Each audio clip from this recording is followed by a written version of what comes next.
جلبل صاحب جوړ په خیر. خوشحال خان خټک په کومه سویا جنګونه کړي دي؟ السلام علیکم بشرمل صاحب، تاسو او ټولو ملګرو او مینوالو ته دې سلامونه، مینه او درنښت وي.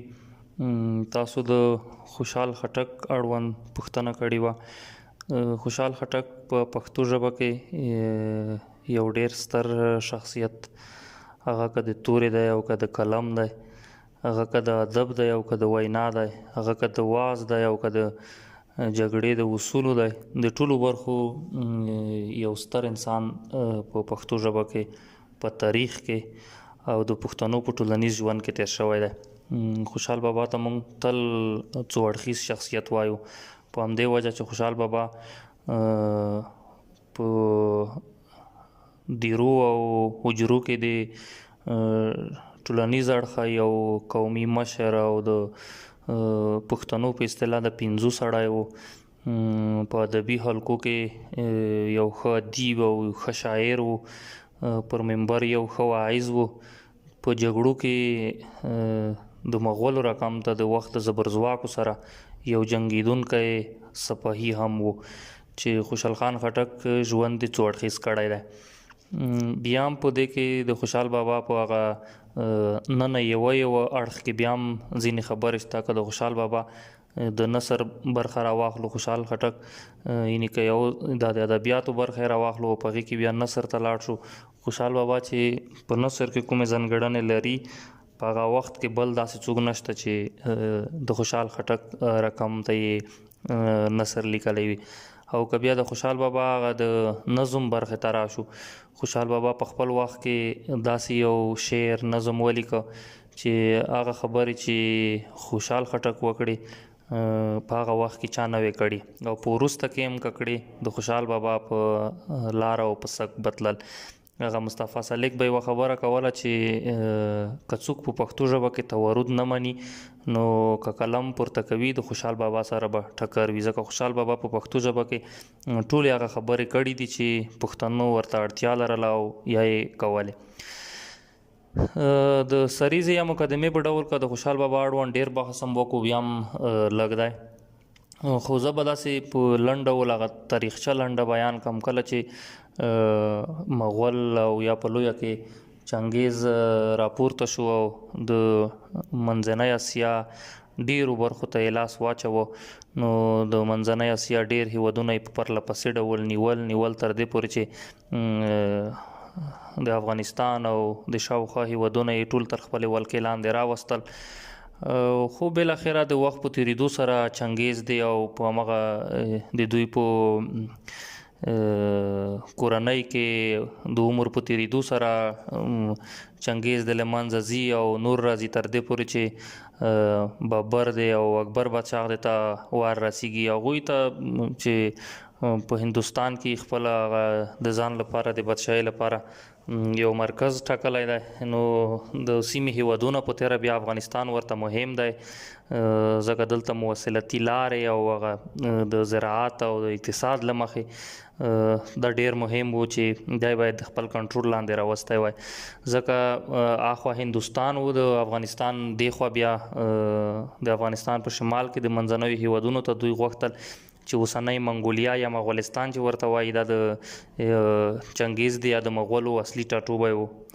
نو دوی دغه ځای ته ځانونه رسول، غوښتل چې باید افغانستان هم تر خپلې کنټرول او ولکې لاندې راولي، نو همدې لپاره ورته دا افغانستان ډیر مهم و. خو لنډه خبره دا ده چې دوی د وخت په تیریدو سره که موږ دا وایو یو وخت مغول یا چنګیز د تمدنونو له منځه وړونکي وو، خو یو داسې وخت هم بیا راغلو چې همدې مغولو د وخت په تیریدو سره تمدنونه رامنځته کړل بیرته. که چنګیز تمدنونه ړنګول خو شاهجهان د تمدنونه جوړول. که موږ نن هم د بابر جومات، باغ بابر او تاج محل او ورسره په څنګ کې ځینې نور په سیمه هیوادونو کې وګورو دا په خپله د مغولو هغه پاتې شوني دي چې د دوی د ښې حکومت ولی یا د دوی د تمدنونو څرکونه ترې لګېږي. په وخت کې ځینې ملاحظات شته یا ځینې هیوادونه نیول یا ظلمونه، خو هغه په مغه خپلو شرایطو کې قضاوت ښه دی ځکه شاید د مغه وخت کې مجبوریتونه وي د هغې په وجه داسې کېدل. خو لنډه خبره دا ده چې خبره ډېره اوږده نه شي. کله چې اکبر بادشاه د وخت را ورسېدو چې دا یو مغول واکمن دی او په هندوستان کې د خپل ځان لپاره بادشاهي جوړه کړې ده، نو دلته په هغه لاره چې هندوستان ته تېره شوې وه همغه لاره کې د پښتونخوا نه تېره شوې وه، نو هغه کاروانونه چې هغې کې به د دوی دپاره خوراکي توکي، سره زر او یا دوی په فوزي لحاظ تلل، د پښتونخوا له غرونو نه به تېرېدل، دوی ته به پښتنو ستونزې جوړولې. په دې وختونو کې په پښتونخوا کې او دلې په افغانستان کې بېلابېل مزاحمتونه دوی ته جوړ شوي دي چې هغه کې د ایمل خان مومند دی، دریا خان افریدی دی، بیزید روخان دی، دا بېلابېل تحریکونه و چې راپورته شول او دوی ته یې ستونزې جوړولې. خو تر دې لږ ور وړاندې اکبر بادشاه د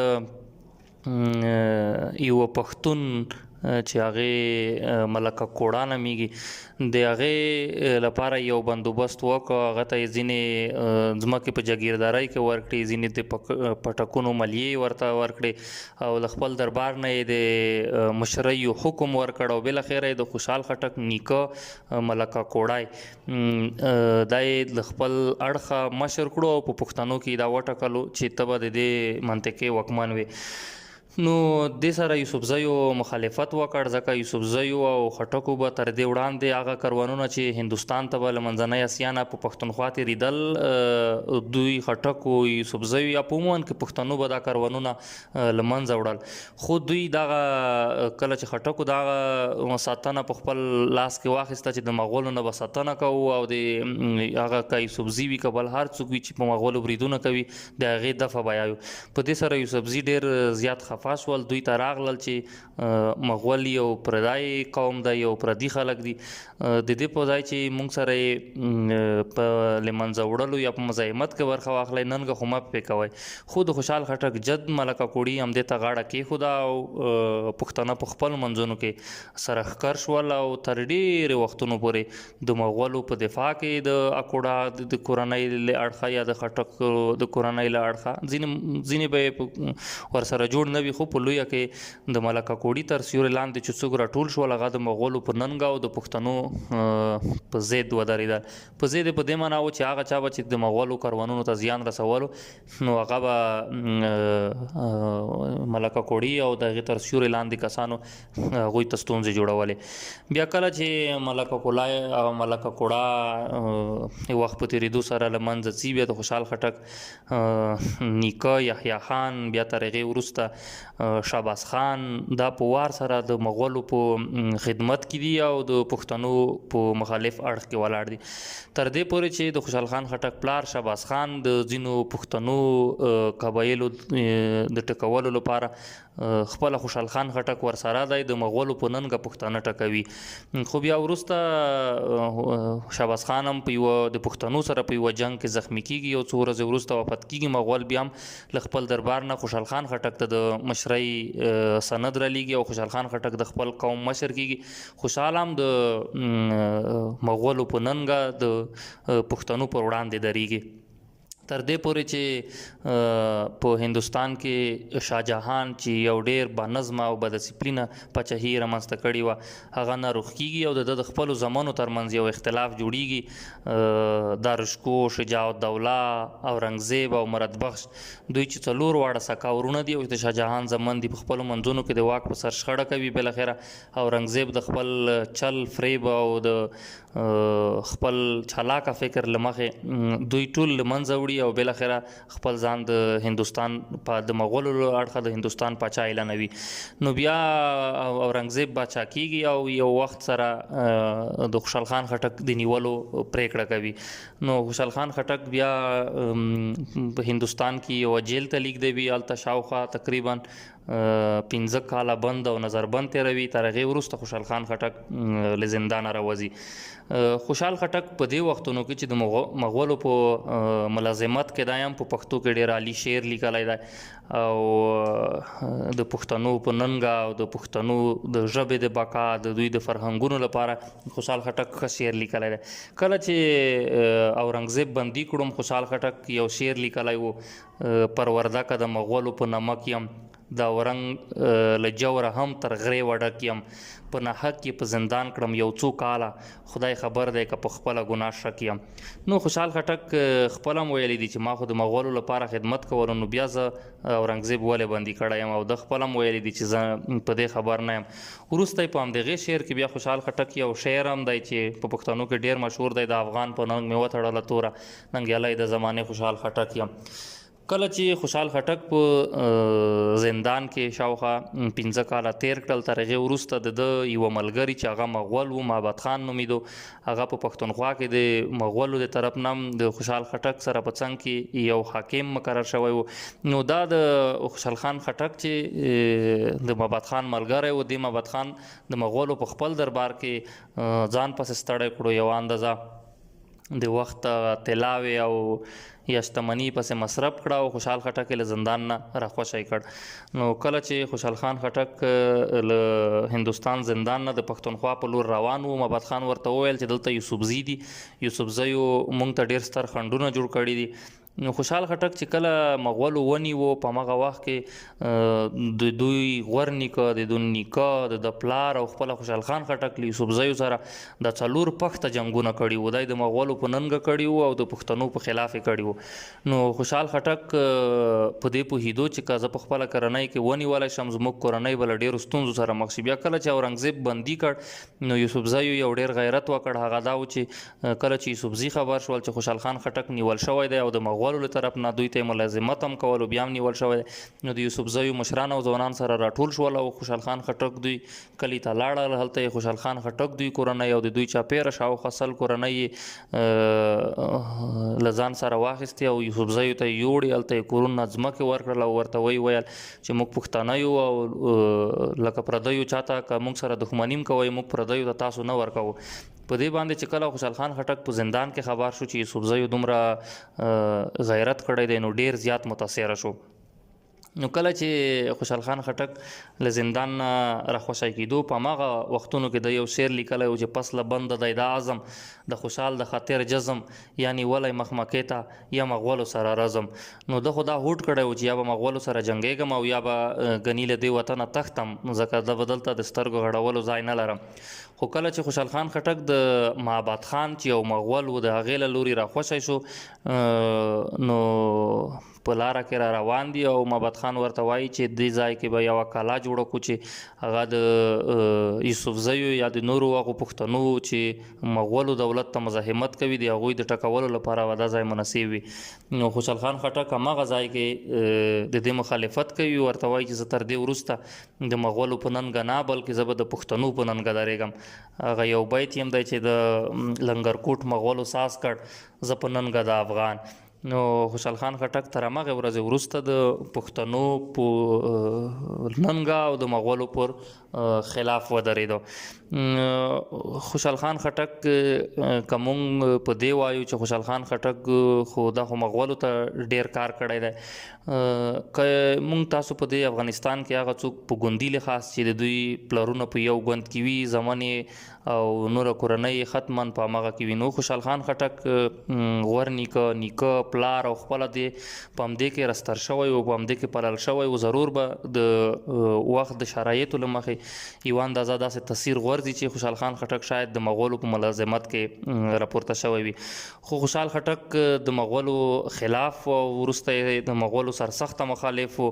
بیا چې کله خوشحال خان خټک خپل قوم ته راغلو دلته د مغولو له طرف نه د مشر زوی اشرف خان هجري ته یوه اندازه امتیازات په نظر کې د مغولو له طرف نه ونیول شول، د خپل زوی ورسره مخالف شو، هغه وروسته بیا هم راځي. بیا د خوشحال خټک یو بل زوی چې بارام خان نومیږي، هغه د خوشحال خان خټک خلاف د مغولو له طرف نه راپورته کیږي، د قوم د سردارۍ سند د مغولو طرف نه ورکول کیږي او دای خپل هم دا غواړي. نو خوشحال خان خټک ته یو سرخوږی په خپل کور کې جوړیږي او د خوشحال خان خټک تر مرګه پورې بارام خان د خوشحال خان خټک خلاف راپورته شوی دی او خوشحال خان خټک ته ډیر ستر مزاحمت کړی دی. ان یو ځای ما داسم لوستی و چې خوشحال خان خټک باندې مغولو کډه بار نه کړه، خو خپل زی بارام خان کډه په بار کړه. نو دا د خوشحال خان خټک هغه د تاریخي پس منظر و. خوشحال خان خټک په ادبیاتو کې د مخکې په سریزه کې هم لږه یوه دونه وکړه. خوشحال خان خټک چې په نظم او په نثر کې پښتو ژبې ته څومره کار کړی دی، بیا په تېره په کلاسیکه دوره کې ساره یې نه لیدل کیږي. د خوشحال خان خټک شعر په کلاسیکه دوره کې، اوس په معاصره دوره کې او ښایي 100 کاله او یا 200 کاله وروسته هم د خوشحال خټک شعر د دې په ځای چې زوړ شي ځوانیږي به، ځکه خوشحال خټک په پښتو ژبه کې په ټولو هغو موضوعاتو نه په ډیر ښکلي انداز کې شعر او نثر دواړه لیکلي دي چې پښتو ژبې ورته ضرورت لرلو. نو د خوشحال خان خټک د نظم برخه او د خوشحال خان خټک د نثر برخه دواړه د پښتو ژبې لپاره یو ستر غنیمت دی. خوشحال خټک خپل هم ویلی دي چې په پښتو ژبه چې ما علم بلند کړ، د خبرو ملک می فتح په سمند کړ، یو په حال او په ماضي کې هاسې نه و چې ښکاره یې د خبرو راته خوند کړ، د میرزا دیوان می ومنډه په ګوړي، شرمنده می ارزني خشکه یې زمند کړ. نو دا هغه وختونو کې چې خوشحال خټک سر راپورته کولو تر دې وړاندې بایزید روښان د مغولو مبارزې ته دنګلي و او هغو سره یې د پښتونخوا په بېلابېلو غرو او رغو کې د جنگ میدانونه ګرم ساتلي وو. بایزید روښان په پښتو ادب کې یو ستر نوم دی، خو د خوشحال په پرتله یې په ادبي لحاظ هغه عمره هنریت نشو موندلی لکه د خوشحال بابا سره چې دی.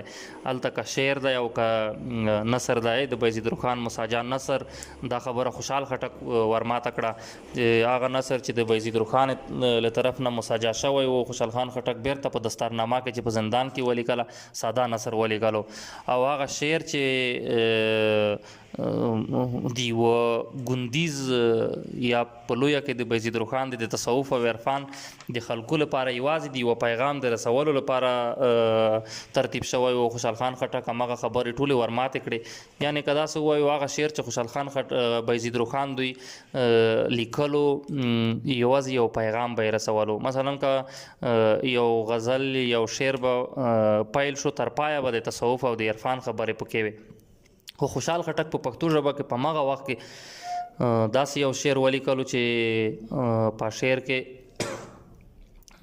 په یوه بیت کې هم خوشحال خټک دوی موضوع ذکر کړي. مثلا که موږ د بایزید روښان د په ټول شعر کې په ټول غزل کې یوه موضوع لرله، د خوشحال خان خټک په یوه بیت کې دوی موضوع ذکر شوې. توره چې تیریږي خو ګزار لره که نه، زلفې چې ول ول شي خو خپل یار لره که نه، شیخ د منځ روژه کړي زه به ډکې پیالې اخلمه، هر څوک خدای پیدا دی خپل کار لره که نه. نو خوشحال خټک په شعر کې هم ډېر ښه کار وکړ او په نظم کې ډېر ښکلی کار وکړ. او تر ټولو عالی خبره دا ده چې خوشحال خان خټک شعر داسې لیکلی دی په موضوعي لحاظ، په هنري لحاظ، د کلمو د سبک له مخې چې په همغه وخت کې او تر وروسته پورې د خوشحال خټک رقم شعر بچا نه وي لیکلی. بله خبره دا وه چې په همغه وخت کې مغول یو زبرځواکه هیواد و، لکه اوس چې په نړۍ کې زبرځواکه هیوادونه دي. نو د داسې خلکو پر وړاندې چې ته هم په فزیکلی راپورته کېږي او هم په ذهني لحاظ په ادبیاتو په لحاظ د راپورته کېږي او د دوی سره مبارزې ته راندنګې، نو دا ډېره ګرانه خبره ده. خو خوشحال خټک هم دا ټول کارونه کول او له دوی سره جنګېدو. بله خبره دا وه چې له خوشحال خټک سره لکه نن هم چې څوک د پښتنو د حقونو لپاره راپورته کېږي په خپله یې نیمایي پښتانه خلاف وي، چې دا یو بل خنډ دی په پښتني ټولنه کې. نو هماغه د خوشحال خټک په وخت کې هم ډېری پښتانه د مغولو پلوي وو، د دوی په ملازمت کې و چې خوشحال خان خټک ته خنډ جوړ شوی و. لکه مخکې یادونه وشوه د خپل زوی هم همداسې و چې د خوشحال خان خټک لپاره خلاف و. بله خبره دا ده چې دا ستونزه اوس هم د پخوا هم وه چې پښتانه په علمي لحاظ عمره نه دي رسېدلي چې هغه سیاسي او ټولنیز ستونزې درک کړی شي او له چا سره ودرېږي او چا سره نه، او یا اولویتونه کوم دي په ټولنو کې په سیاسي لحاظ په ټولنیز لحاظ. نو هغه د علمي کچې د ټیټوالي له مخې خوشحال خان خټک ته دا یوه بله ستونزه وه چې د مغولو پر وړاندې د جنګېدو لپاره ستونزې ورته ایجاد کړي وې. په همغه وخت کې په سیاسي لحاظ هم لږې ستونزې وې. لکه خوشحال خټک دی، بایزید روښان دی، اخوند درویزاق دی چې دوی ټول پښتانه وو. دوی خپل هم په ټول په خپلو منځونو کې سره خلاف وو. خوشحال خټک د مغولو په وړاندې جنګېده او بایزید روښان هم د مغولو په وړاندې جنګېده، خو دوی په ټولنیز لحاظ یوه اندازه په یو بل د خرافتي عقیدو د ټپو وهلو له مخې خوشحال له بایزید روښان سره خلاف وو، بایزید له خوشحال سره خلاف وو. په سیاسي لحاظ په همغه وخت کې بایزید روښان د اخوند درویزه سره خلاف وو.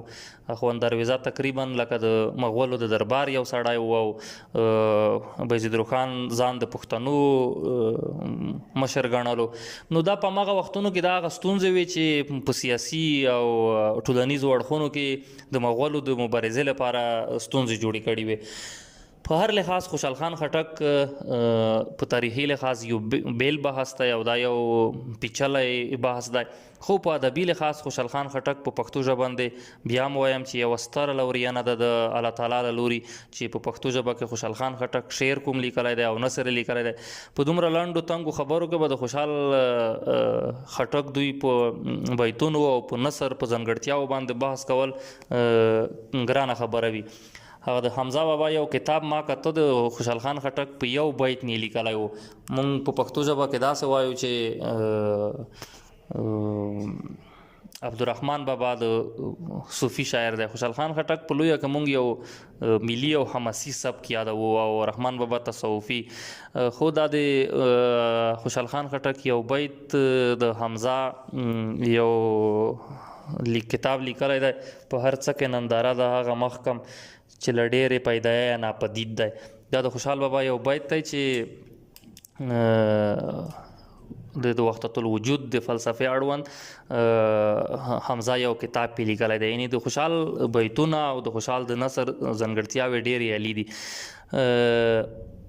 په قبل المیلاد کې یو کتاب د هندوستان د خلکو له طرف نه د پنجتنتارا چې بیا وروسته پښتو ژبې ته هم دا کتاب د افضل خان خټک د لوري ژباړلی شوی و چې په دې کې د یوه مشر لپاره ځانګړنې ټاکلی شوي وې. په پښتني خاوره کې او یا د سیمې هیوادونو په شاوخوا کې به هغه خوشحال خان خټک وي چې د ستارنما کتاب یې ولیکلو او د یوه مشر لپاره یې 20 هنرونه او 20 خصلتونه بیان کړل چې دا یو عالي کتاب دی. او همدا قسم ته په شعر کې خوشحال خان خټک د کلمو انتخاب چې کله وکتل شي او موضوعي لحاظ د خوشحال خان خټک بیتونه وکتل شي ډېر عالي دي. ما ته د اوس هم د خوشحال خټک یو بیت ذهن ته راغلو چې د خوشحال سلام په واړو خو یارانو ګوندې بیا یې په لیدو سره زړه ښه شي. دا بیت کار څوک وایي هماغه ظاهري معنا ته یې ګوري. زه د خوشحال خټک دې بیت کې د یوې کلمې ته چې ښه یاد کړی دی ختم شو او یا ماته ډېر خوند راکوي. لکه خوشحال خټک د هر څه لپاره ډېر سخت متوجه پاتې شوی دی. د خوشحال سلام په واړو خو یارانو، یعنې یاران ډېر وي خو هغه ښه چې وي خوشحال سلام په هغو کوي ګوندې بیا یې په لیدو سره. ځکه د سړي زړه په هغه یارانو ښه کېږي چې هغه ښه یاران وي، نږدې د راز او د نیاز. یعنې که دا شعر بل چا لیکلی شاید د ښه کلمې ته یا د ښه ټکي ته متوجه شوي نه وای. داسې د خوشحال بابا چې څومره بیتونه رااخلي ټول بیتونه یې د همداسې کلمو ته تم کېدلو په لحاظ ډېر عالي دي. د خوشحال بابا اړوند به په دې بیت بسنه وکړو که د نظم که د نثر که د خط دی په پښتو ژبه مې حق دی بې حسابه. د خوشحال بابا پر اختیام په پښتو ژبه به حسابه حق دی. په کار ده چې خوشحال خان خټک لکه زموږ پخوانیو پوهانو، لیکوالو، شاعرانو، استادانو چې د خوشحال بابا اړوند ډیر عالی سیمینارونه، تیزیسونه او ځانګړي پریزنټیشنونه جوړ شوي دي، بیا جوړ شي او د خوشحال بابا ژوند، فکر خلکو ته ور وپېژندل شي. زه بیا تکرارا وایم چې هغه رقم چې خوشحال بابا تاریخي لحاظ، په ټولنیزه لحاظ، په ادبي لحاظ، په دینی لحاظ، په جنگي لحاظ، په دې ټولو اړخونو کې راخلو، په دومره لنډو تنګو خبرو کې خوشحال بابا نه ځایږي. ځکه ما یادونه وکړه چې خوشحال بابا په یو بیت باندې د حمزه بابا دوی رقم خلکو یو کتاب لیکلی دی. نو د خوشحال بابا د نثر او د نظم دواړه برخې ډېرې عالي دي او دریم وار بیا وایم چې خوشحال بابا په پښتو ژبه باندې د الله تعالی یوه لوریانه ده. که بیا وخت و بیا به د خوشحال بابا اړوند یو بحث کوو. ډېره مننه.